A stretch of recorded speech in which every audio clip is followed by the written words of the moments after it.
Seorang mahasiswa diduga membuat dan menyebarkan konten porno menggunakan kecerdasan buatan atau artificial intelligence.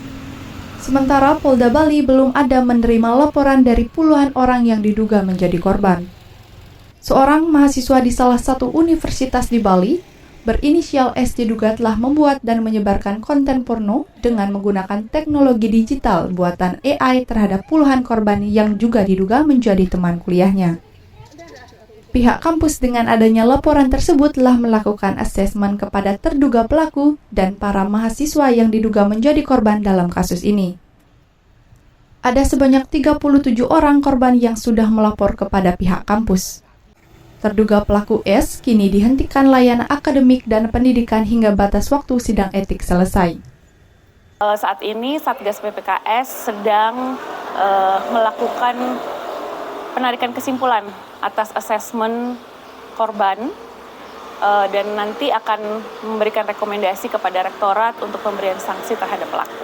Kalau dari laporan DPM FEB itu 35 yang melapor awalnya gitu, tapi kemudian Satgas mengakses ada 37 korban. Nah, di luar itu kami belum tahu pasti berapa jumlahnya. Menurut keterangan pelaku hanya memenuhi hasrat pribadi saja gitu. Saat ini sedang dihentikan layanan akademik dan pendidikan bagi pelaku. Sampai kapan ini? Sampai sidang etik selesai. Kasusnya selesai. Sementara, Kabid Humas Polda Bali, Kombes Pol Arya Sandi mengatakan, sesuai ketentuan hukum, kasus tersebut masuk ke dalam perkara delik aduan. Sehingga polisi akan memproses jika ada korban yang mengadu atau melaporkan ke polisi. Meski demikian, polisi tetap melakukan pendalaman terhadap kasus yang viral di media sosial tersebut. Walaupun hingga kini belum ada korban yang membuat laporan.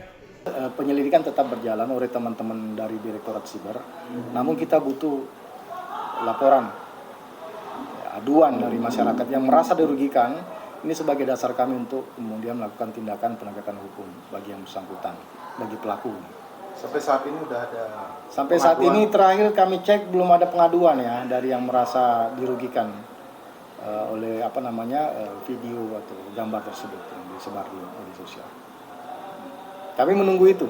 Ya silakan yang merasa dirugikan segera lapor ke kita.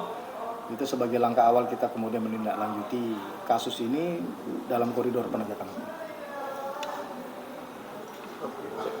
Tolong kita harus sangat hati-hati ketika men-share dokumen pribadi, kemudian dokumentasi foto kita maupun keluarga kita di ruang media sosial.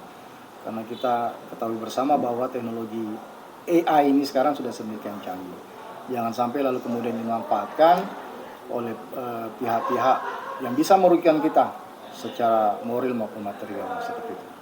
Dari Undang-Undang ITE yang kita baca di salah satu pasal, itu sampai 6 tahun untuk ancaman pidana bagi orang yang kemudian tanpa izin menggunakan foto atau video kita yang dianggap itu melanggar norma susila lalu kemudian di-share tanpa pengetahuan kita, itu 6 tahun.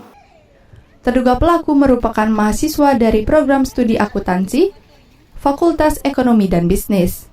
Terduga pelaku diketahui menyunting foto wajah teman-teman perempuannya menjadi vulgar menggunakan kecerdasan buatan digital AI.